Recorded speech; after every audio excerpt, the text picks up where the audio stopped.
So recently I made a couple of shorts on TikTok and Instagram where I was talking about Stoicism and why I think that it's not that great of a philosophy. And obviously that's missing a little bit of nuance. It's a great philosophy. The reason that I don't think it's great for a lot of people is because it's a little bit more difficult to put into practice than maybe some other philosophies. And there's many reasons for that. So today I'm going to be discussing 4 reasons why I don't practice Stoicism, why I don't think most people should practice Stoicism. So first I'd like to start with Friedrich Nietzsche's critique of Stoicism. He writes in Beyond Good and Evil, quote, "So you want to live according to nature? Oh, you noble Stoics, what a fraud is in this phrase." So living according to nature is something that's seen very commonly throughout many Stoic texts, from Seneca to Zeno to Marcus Aurelius, Epictetus, and it's sort of this idea, we will get into that in a second, what I think the Stoics mean by it, but essentially when you hear living according to nature, you would think living in harmony with how nature normally acts, naturally, right? Without outside influence. Let me continue reading Nietzsche. He says, "But in fact, something quite different is going on. While pretending with delight to read the canon of your law in nature, you want the opposite, you strange actors and self-deceivers. Your pride wants to dictate and annex your morals and ideals onto nature. Yes, nature itself, you demand that it be nature according to Stoa. And you want to make all existence exist in your own image alone as a huge eternal glorification and universalization of Stoicism." So what he's getting at here is basically saying that the Stoics do not live according to nature. They live according to an idealized maxim that the Stoics themselves have created and just labeled nature, right? This is written in Nietzsche's book Beyond Good and Evil. And the entire point of Beyond Good and Evil is essentially morality, love, nature. All of these things exist beyond good and evil. They don't have necessary moral constraints. I said morality earlier, my mistake. They don't have moral constraints connected to them, right? Nature does not care if a lion eating a gazelle is right or wrong. It's nature, right? It does not care if it floods an entire city and causes mass amounts of damage. It's nature. It just happens, right? Nature happens on its own accord, beyond good and evil. So because nature is emotionless and exists beyond good and evil, there is no morality in nature, but the Stoics ascribe a certain morality to nature that they try to live by themselves. And obviously you will end up failing if this is the case, because nature is natural, and humans, with their faculty of reason and rationality, we try to navigate our way through life according to reason, not according to nature. If that were the case, we would all be chimpanzees flinging rocks and shit at each other. But we don't. What the Stoics mean by living according to nature, I think, is going with the flow of things. Because I think if you understand the basic principles of Stoicism, 1, control what you can control, and 2, forget about the things that you can't control. Don't let them affect you, right? Easier said than done, obviously. We've all been there. But I think the thing is this, the idea is that you're always wanting to kind of go with the flow of things. There's this popular Stoic saying, amor fati, which is the love of your fate. But here's where I think the problem lies. The Stoics say that loving your fate and just taking things as they come, going with the flow, is living according to nature. But I would argue, as I believe Nietzsche here is arguing as well, that this is not, in fact, according to nature. This is very much the opposite. Nietzsche goes on to say that, quote, "Stoicism is self-tyranny." The Stoic is not a member of nature. He is a tyrant over nature, and he is a tyrant over himself, over his own nature, because he is trying to control things. He is trying to control the way that he reacts to things that are beyond his control, which is generally a good thing. And this brings us to number 2, which is Stoics believe that self-mastery is basically mastery over your emotions. You want to be able to control how you react to the things that are not in your control. Again, much easier said than done. The problem, I think, is that a lot of people try to suppress their emotions because, let's be honest, that's easier than mastering your emotions. They say that it takes something like 10,000 hours to master a skill. How much time have you actually allocated towards mastering your emotions, right? Whether that's sitting through therapy or meditating and trying to understand yourself better, whether it's working with your relationship partners and trying to figure out how to become more emotionally intelligent. How much work are you actually putting into that, into controlling your emotions? Because I think a lot of us think that we're controlling our emotions. I was this way for a long time myself, when really all I was doing was suppressing my emotions. I was suppressing the negative emotions and trying to exhibit more of the positive emotions, even if it was fake. And I think that in a lot of Stoic communities, they would see this as maybe not that big of a deal. I think that it is a big deal though, and here's why. I want you guys to watch, hopefully YouTube lets me show this, watch this video of an impala that has just escaped the clutches of death from this cheetah. I think this is a cheetah. So you see the cheetah has the impala in its jaws, and then it runs off. It's scared away by something. Watch what this impala does. You could see its belly, it's slowly breathing. It's not dead, but it is lying there like it is dead.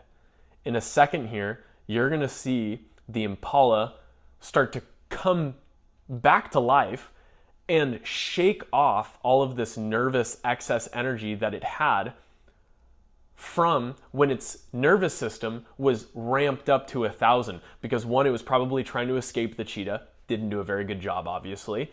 Two, it was trying to conserve energy for the things that are important, like heart rate and breathing. You guys understand how fucking nervous systems work, right? It was in a sympathetic state, and now in order to get back to a parasympathetic state of relaxation, it must literally tremble and shake off this excess energy, because energy gets stored in the body. Energy needs to go somewhere.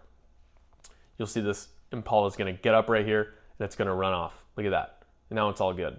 The gazelle is shaking off the stress of the perceived threat of death, right? It's an immediate stressor, the threat of death by cheetah, and the response is sympathetic state ramped up.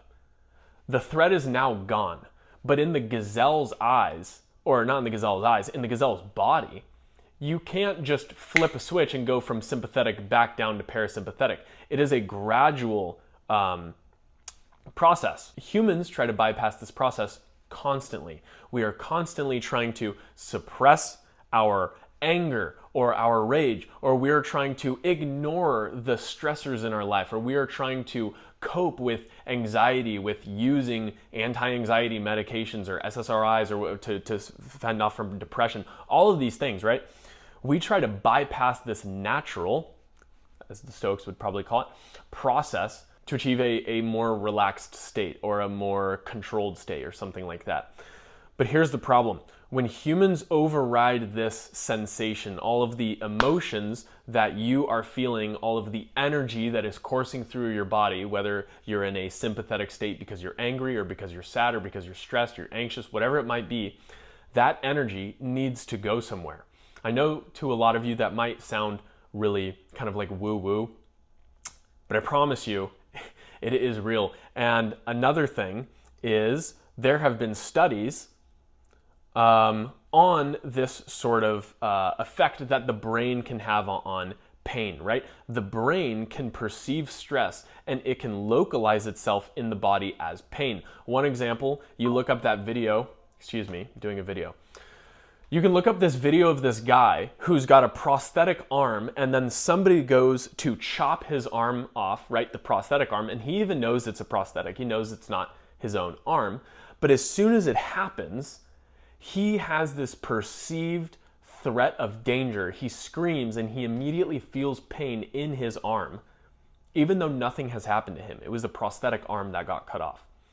The brain is capable of producing feelings in the body based off of what it is perceiving as a threat. What does this mean? Dr. John Sarno talks about in his book, Healing Back Pain, the condition known as TMS, tension myositis syndrome. The reason I know this is because this is something that I suffered from myself for a long time.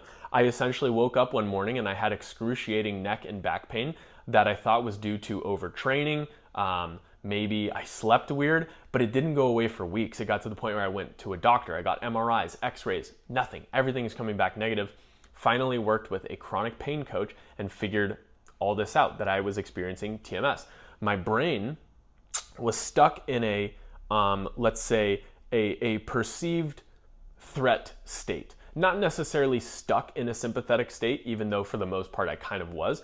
It was stuck in this state of there is threat, there is danger around, protect yourself. And one of the best ways to do that is to tense up the trap muscles and the neck muscles.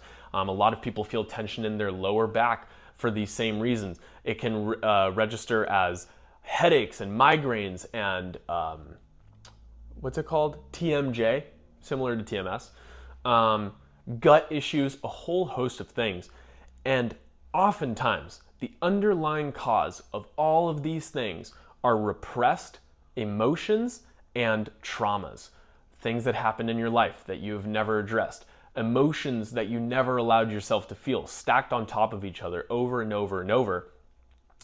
And it results in this catastrophic event sometimes where people will have debilitating pain for years that they sometimes never seem to solve on their own. I was very grateful that I was able to solve mine within about 9 months working with a coach. And anyways, that's not what this video is about. But that's one of the reasons that I think Stoicism is bad, is because a lot of these people are simply suppressing their emotions. It's easier to suppress than to master your emotions. This takes a lot of recognition, this takes a lot of self-discipline, and this takes countless hours of practice.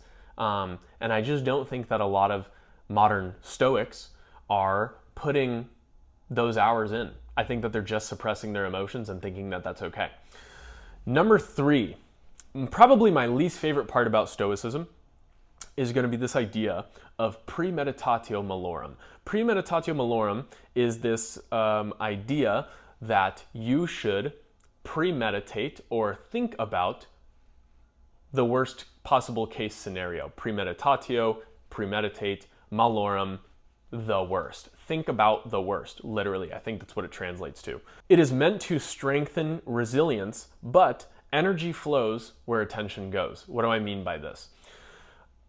Again, this might sound a little bit woo-woo to you guys. I am a little bit woo-woo, but energy is coursing through your body in various different mechanisms. Some people want to call it frequencies, brain activity, whatever it might be. Energy is flowing through you, and energy will flow where attention goes. Whatever you are thinking about is essentially what your reality will become, whether that's because of something like manifestation, and you will manifest things into your reality that you are constantly thinking about, or whether it's just you recognizing horrible occurrences in your life because all you think about is horrible things. If you were to think about good things and you were to lead from a place of gratitude, maybe you'd start noticing there's a lot of good around you. It's a mindset thing, right? It could be a very woo-woo thing and say that you create reality based off of where you are placing your attention. I think that there is some validity to that. But even if you're one of those people that doesn't think that, I think it's safe to assume that if we're constantly thinking about negative occurrences, we're going to experience a lot more negative things, maybe just because we're looking for them. We're expecting them to happen, right? A Stoic pulls into a parking lot and he premeditates the fact that I am not going to find a spot. And now maybe he's manifested into reality that there are no spots available, or maybe he just doesn't even see the spot because he's just assuming that there's not going to be one, so he goes and parks across the street. Do you see what I'm saying? That's kind of a terrible example, but that's essentially what I think is going on. The second reason is I don't even know if it works. The idea is that you premeditate horrible situations so that when they come about in your life, you are prepared to face them. I don't think that this works. I was listening to years ago a podcast. It was the Joe Rogan Experience, and one of his guests was a former Navy SEAL. I think it was Andy Stumpf, but I don't remember, and I couldn't find the episode leading up to making this video. But I remember he was being asked how people can prepare for buds, which is the Navy SEAL training. He says that a lot of guys will, before they go to buds, be constantly taking cold showers and ice baths and depriving themselves of sleep and food to try and harden themselves so that when buds comes, they are more comfortable with their new environment because they've been practicing this.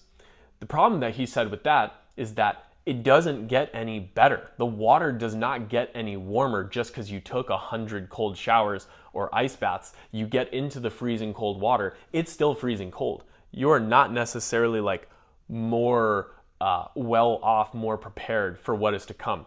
So that's the second reason. Third, Stoicism, as you probably know because this is the more popular phrase, is memento mori, and think about your death. It's not necessarily premeditating the sort of tragedy of your death. It's really just remembering the fact that one day you will die, and so what you do right now in this moment is very important. And I love that. I think that that's beautiful. I think that we should all be thinking about our inevitable death constantly.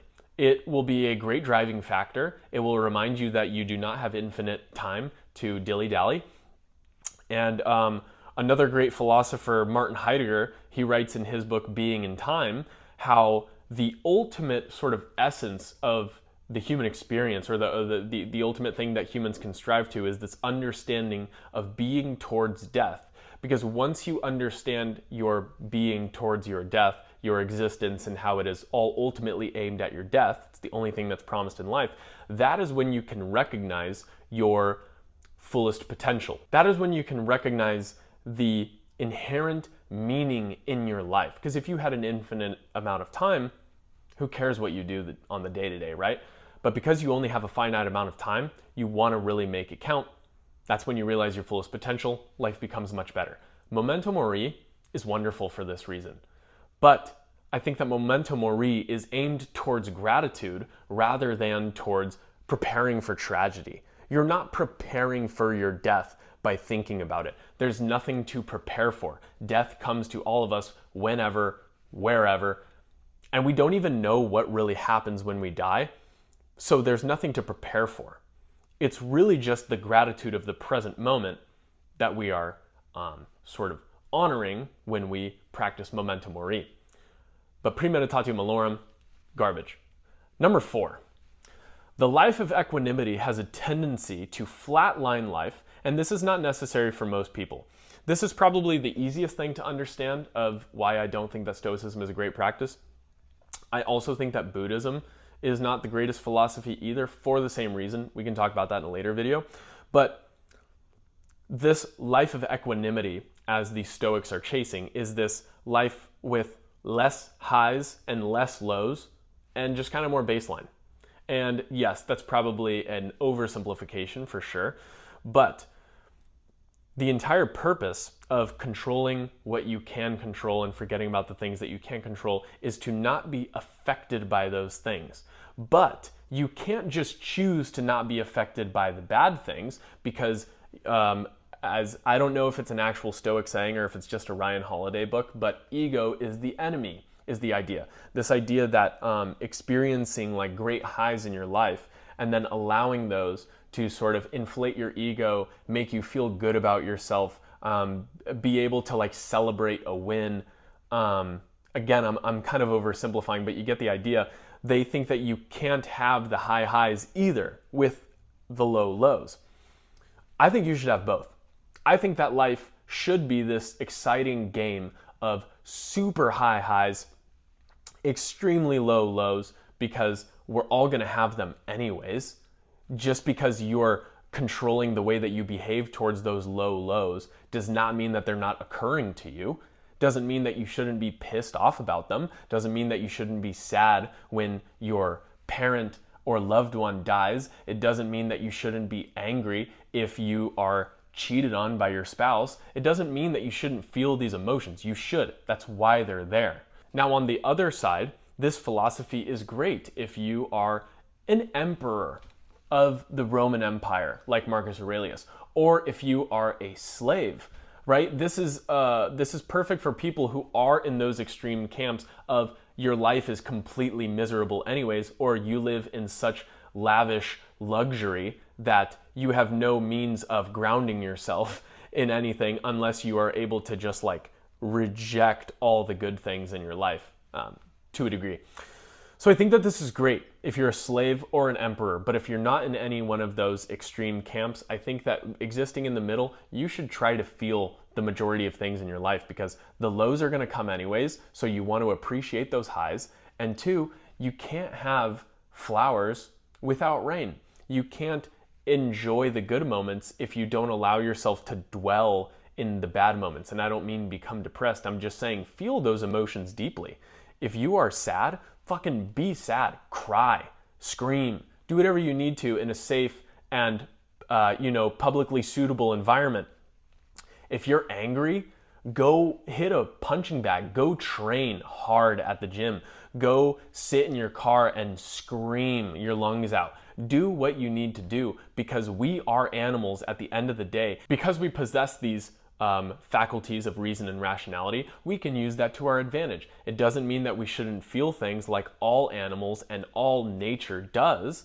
We just have means of expressing those things, moving that energy in a way that doesn't kill or harm other beings or just make everybody else around you really sad as well. And this also goes for the positive emotions. You shouldn't just be like a pompous dick all the time just because you're constantly winning and killing it. Like, maybe keep that to yourself, but go celebrate on your own, man. You know what I mean?